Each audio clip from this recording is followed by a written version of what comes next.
papás, el día de hoy les voy a presentar un tema que hace tiempo ya quería igual plantearles o abordarlo, pero que no se había dado el tiempo o tal vez la oportunidad. Entonces ahorita en este momento que tuvimos la oportunidad de hacer prevención o promoción a la salud, pues les quiero presentar este tema. Es muy importante porque es un tema que yo enfoqué en una problemática que pude observar en la familia. Entonces, yo elegí este tema que se llama cansancio del rol de cuidador. No sé si ya habían escuchado en algún momento este tema o si han escuchado tal vez con otro nombre. Se llama también síndrome del cuidador. Entonces, yo lo abordé principalmente enfocado en una lesión cerebral o en un daño cerebral, porque como sabemos, pues mi abuelita, en este caso, pues tu mamá, tiene un daño cerebral, entonces por eso me enfoqué en esta enfermedad, pero puede ser con cualquier otro tipo de enfermedad, incluso Alzheimer, etc. Entonces vamos a hablar un poco acerca de qué es una lesión cerebral y cómo se da en una persona y cómo igual afecta en una familia. Entonces, tenemos que saber antes que una lesión cerebral no solo afecta a una persona o a la persona a la que le ocurrió, es decir, al enfermo en este caso, sino a una familia en general. Esto es porque hay alteraciones a nivel físico y mental de esta persona, y también estas afectaciones se van a observar en la familia. Es un cambio que se da no solo en la persona, sino en todo el entorno que la rodea. Estos cambios se van a ver también como que mostrados, se van a mostrar en el cuerpo de la persona porque va a perder su independencia o su autonomía. Es por esto que esta persona se hace dependiente y va a necesitar de otra persona que le brinde los cuidados que ella, pues tal vez hacía actividades normalmente fáciles y que en este momento pues ya no va a poder realizar. Entonces va a necesitar de alguien más y esta responsabilidad generalmente recae en los familiares más cercanos y pues en este caso en sus hijos. Así que bueno, esto es a grandes rasgos lo que es una lesión cerebral, y vamos a pasar a lo que es el síndrome del cuidador. El síndrome del cuidador generalmente va a ser una alteración que va a haber en la persona que va a cuidar como primera persona a la enferma o el enfermo. Estas alteraciones van a ser porque es una nueva situación por la que están pasando. Es una nueva situación a la que se tienen que adaptar, y claro que va a haber nuevas actividades, va a haber tal vez más responsabilidades, más actividades que realizar, va a haber un trabajo excesivo, tiene que haber un sobreesfuerzo de la persona que es cuidadora, porque también son cuidados que tal vez no habían hecho anteriormente o una situación por la que no habían pasado y es repentina. Entonces estos cambios van a afectar el sistema nervioso de la persona, no solo de la persona afectada, sino de la persona que la va a cuidar. Estas reservas físicas y mentales se van a ir agotando con el paso del tiempo, porque pues claramente esto va a ser un estrés continuado, es una lucha diaria contra esta enfermedad. Sabemos que el estrés se da por una situación generalmente particular, que puede ser que sea en un tiempo corto, en un lapso corto de tiempo, o que sea prolongado. En este caso, por ser un daño cerebral, es un lapso largo de tiempo, por lo que es un estrés continuado, y esta es la característica principal del síndrome del cuidador, que el estrés va a ser prolongado. Ahora vamos a pasar con el perfil del cuidador. ¿Cómo sabemos que una persona tiene este síndrome, o cómo podemos evitar que la persona tenga el síndrome? En caso de que ya igual se padezca, pues ¿cómo podemos observar que la persona lo tiene? ¿Cómo sabemos que esta persona padece el síndrome? Bueno, con el paso del tiempo la persona va asumiendo pues algunas actitudes o actividades que hacen saber que está padeciendo este síndrome o este cansancio. La primera es que va asumiendo una carga física y psíquica. Se va a ver muy agotado, tanto mentalmente como físicamente, y estos cambios se van a ver incluso en su cuerpo y también en su personalidad. Se va a responsabilizar por completo de la vida del afectado. ¿Esto qué quiere decir? Alimentación, medicación, citas al médico, higiene, etc. Todo lo que conlleva un cuidado a una persona. También va a perder paulatinamente su independencia. ¿Y esto por qué? Pues porque cada vez la persona afectada o el enfermo va a absorber todo el tiempo del cuidador. Entonces, poco a poco va perdiendo tal vez su autonomía, su tiempo, las actividades que hacía anteriormente, tal vez las cosas personales las va a ir dejando a un lado por dedicarle tiempo a esta persona. Por eso se dice que va perdiendo su independencia también el cuidador. También se desatiende a sí mismo. ¿Esto qué quiere decir? Que va a ir dejando cosas que tal vez hacía anteriormente, como salir con amigos, tal vez salir a pasear un día, dedicarse tiempo a sí mismo, incluso en casa, tal vez leer un libro, dedicarse tiempo para él, para meditar, etc. Cualquier cosa que tenga que ver con el cuidado propio se va haciendo a un lado, por eso se dice que se desatiende a sí mismo. Ahora, vamos a pasar con los principales síntomas de alerta. Estos síntomas van a ser la habilidad emocional. ¿Esto qué quiere decir? Que va a haber cambios repentinos de humor, cambios repentinos de emociones o actitudes. Un día puede estar muy contento, otro día puede estar muy triste, puede que haya depresión, puede que haya irritabilidad o puede que en el mismo día se presenten todas estas emociones. Entonces, estos cambios de humor son precisamente por toda esta sobrecarga que hay de estrés y que no se está sabiendo manejar adecuadamente. Va a haber agotamiento físico y mental, como ya lo mencioné antes, conductas de consumo abusivas, no solo adicciones como las que conocemos comúnmente, de tabaco, alcohol, drogas, sino también puede que sea con alimentación, que haya tal vez una pérdida del apetito o un exceso de hambre o de apetito. Y esto mismo va a llevar a que exista una alteración en el peso, o sea, puede que de repente baje mucho de peso o de repente suba demasiado. Esto es por los cambios también que está teniendo con el consumo de alimentos. El aislamiento social y los problemas laborales. Por lo mismo que va a haber irritabilidad, va a haber cambios de humor, etc., empieza a haber ya confrontaciones en el ámbito laboral, en el ámbito social, incluso en la misma casa. Entonces, también va a haber dificultades cognitivas. ¿Y esto qué va a hacer? Hay pérdida de la atención, va a haber también pérdida de la memoria, tal vez. Hay cosas que ya no puedes estar haciendo y que tal vez de repente se te olvida y comúnmente no lo hacías. Entonces esto es porque ya mentalmente no estás estable. Y hay trastornos emocionales. Los principales o los más comunes son depresión y ansiedad, pero se pueden presentar otros como trastorno de bipolaridad o trastorno de la personalidad. Pueden presentarse muchos, depende igual ya de la persona. Y pues estos son los principales. Ahora bien, existen varias fases del síndrome del cuidador, son 3.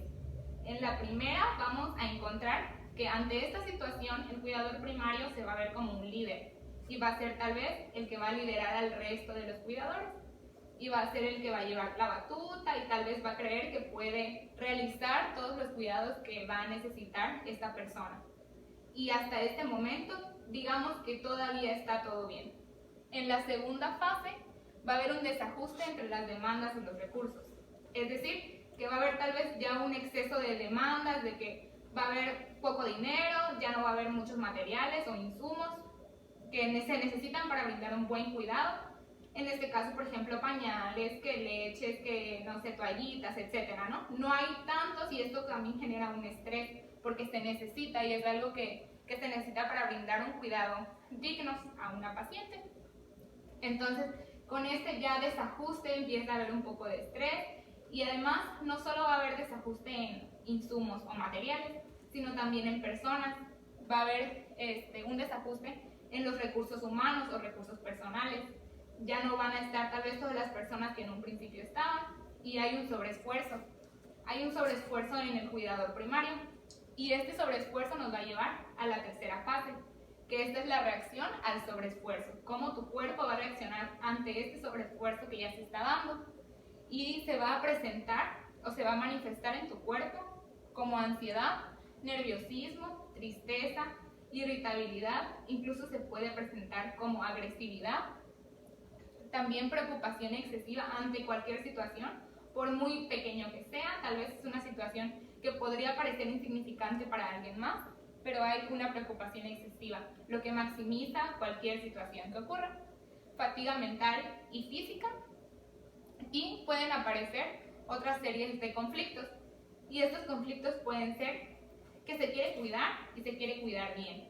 Pero ¿qué pasa? A veces hay cosas que no se pueden controlar. Hay situaciones que están fuera de nuestro alcance o fuera de nuestras manos y se debe aprender a tal vez superar esto, aprender a sobrellevarlo, tratar de no engancharse con esa situación y también con los sentimientos.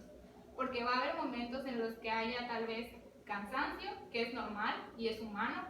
También puede que haya irritabilidad, hasta incluso enojo contra el paciente, y esto también es humano. Es normal que haya cansancio, es normal que haya irritabilidad, pero hay que saber controlarlo, hay que saber equilibrarlo o de plano erradicarlo, que sería lo mejor. Tratar de manejar estas emociones y también aprender que el paciente tiene un daño cerebral y que lo que hace, las actitudes que tal vez toma en algún momento, no las hace por fastidiar al cuidador, sino que ya hay un daño cerebral y hay actitudes nuevas en este paciente y hay nuevas cosas que está haciendo que tal vez es por la lesión que ya existe en su cerebro y que pues hay que tratar de manejarlas de la mejor manera. Además, también puede que haya situaciones en las que el cuidador cree que todo lo puede hacer o cree que solamente la paciente está mejor si está él, y también cree que él va a poder con todo lo que conlleva cuidar a un paciente. Entonces empieza a haber conflictos con los cuidadores auxiliares. También es importante darse ese tiempo para que se deleguen algunas actividades hacia otros cuidadores y este estrés no se acumule. También podemos encontrar algunos pensamientos como culpabilidad. Se siente culpable por estar en un ambiente tal vez bueno, en algún momento sentirse disfrutando de una fiesta o disfrutando de un momento, disfrutando de una comida. Siente culpabilidad porque tal vez la otra persona no lo puede hacer o porque no se encuentra en ese momento cuidando a la persona. Y este sentimiento no debería de estar, puesto que se está realizando un cuidado, pero tampoco debes perder tu vida. Y lo que tal vez lleva a este momento es que si siguen con esta, no priorizando tal vez su vida, podría llevarse a perder el proyecto vital o su proyecto de vida.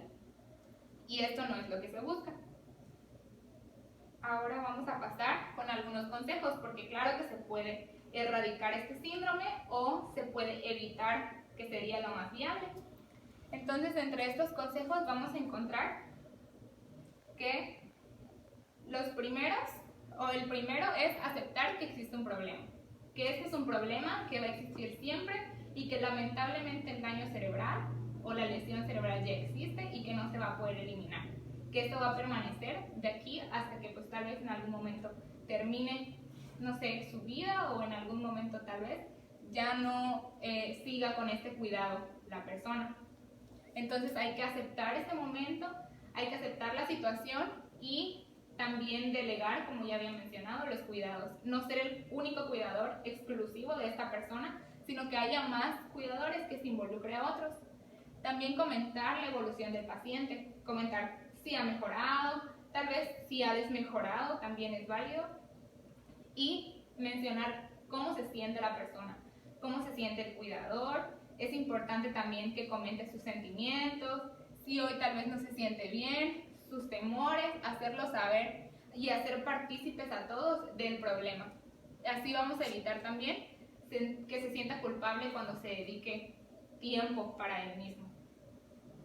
Y hábitos de vida saludable, esto que incluye alimentación saludable, dormir bien, descansar cuando es necesario, cuando tu cuerpo te lo pide, hacer ejercicio, hacer actividades que disminuyan el estrés, como meditación, yoga, entre otros. Momentos de respiro. Es importante darse ese tiempo, como había mencionado, a realizar actividades que anteriormente se realizaban tal vez. Estas actividades te pueden llevar, una, a disminuir el estrés y otra, a producir sustancias que el cuerpo necesita, como la serotonina, que esto disminuye también la tristeza. La serotonina es aquella sustancia que te ayuda a estar alegre, que te ayuda a estar mejor, no sentir depresión. Entonces, con estas actividades, algunas actividades como el ejercicio, correr, pues hacen que nosotros naturalmente liberemos esta sustancia.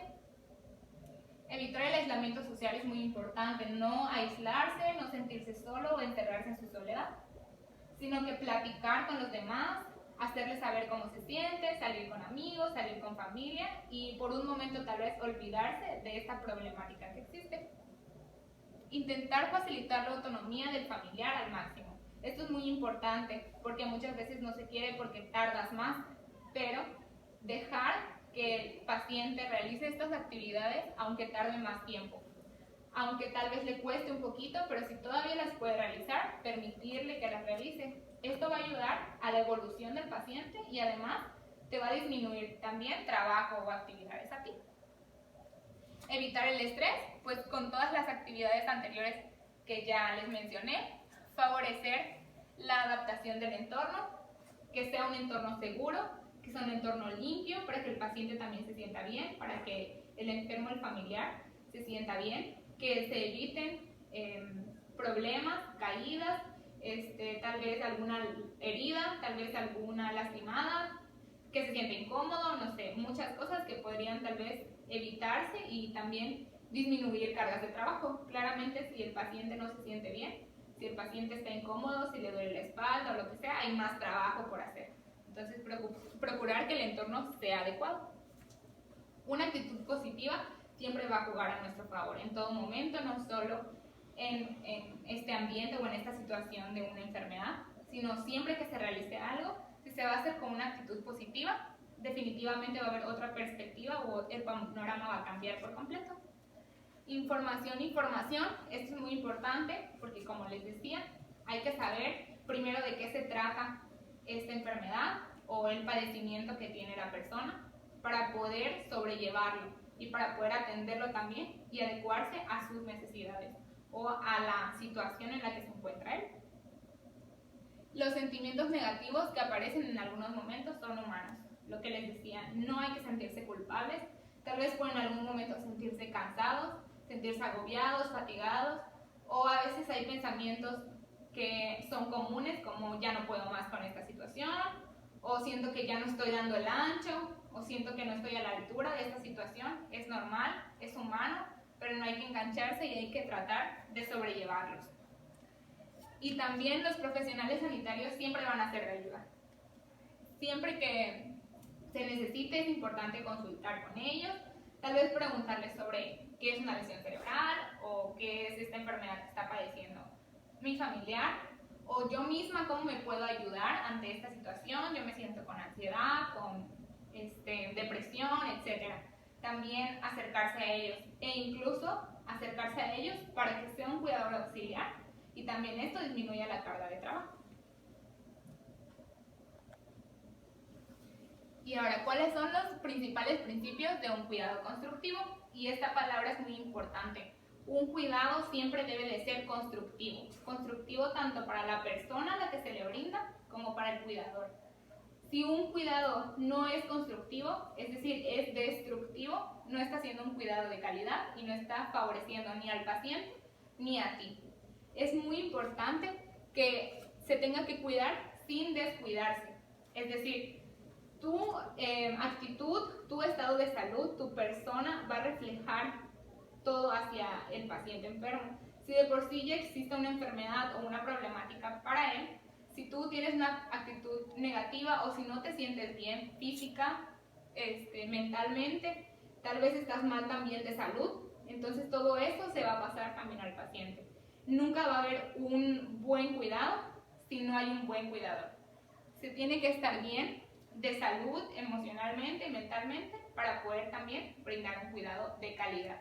Si se va a brindar un cuidado, que sea para favorecer, para construir, para edificar, para mejorar la salud del paciente. Y si no, es mejor que no se realice o esperar, primero cuidarte, estabilizarte y después tal vez seguir o continuar con estos cuidados. Y por último, compartir las tareas de cuidado con otras personas. ¿Esto qué quiere decir? Lo que ya les dije, delegar. Algunas actividades las puedes hacer tú, algunas actividades otra persona, y no sobrecargarte y no llenarte de más tareas, más estrés, más actividades que puedan generarte ya, como mencioné anteriormente, actitudes o enfermedades, tal vez trastornos que te puedan llevar a ti a tener una enfermedad más adelante. Y por último, les voy a dejar con una frase que dice: no son solo individuos afectados, sino familias afectadas por el daño cerebral. Este problema no es solo del paciente, no es solo del enfermo, sino de una familia entera, por lo que toda la familia debería prepararse para poder brindar cuidados y no simplemente brindarlos porque sí, o no estar bien emocionalmente y físicamente y después querer ir a cuidar a otra paciente o a otra persona que tampoco está bien. Entonces, también hay que ser un poco empáticos y comprensivos con la familia y pues con la persona que está padeciendo este problema. Y pues esto sería todo. Espero que hayan entendido, que les haya servido, que podamos también emplearlo, que los pongamos en práctica los tres y que también se pueda compartir pues con otros familiares, que se ponga en práctica con más personas, que esta exposición haya sido también favorable no solo para nosotros, sino para otras familias que también tengan un problema como este que estamos atravesando nosotros. Bueno, y aquí les voy a dejar un tríptico por si tienen alguna duda. Son temas principales sobre lo que abordé ya en la exposición y pues son tips también.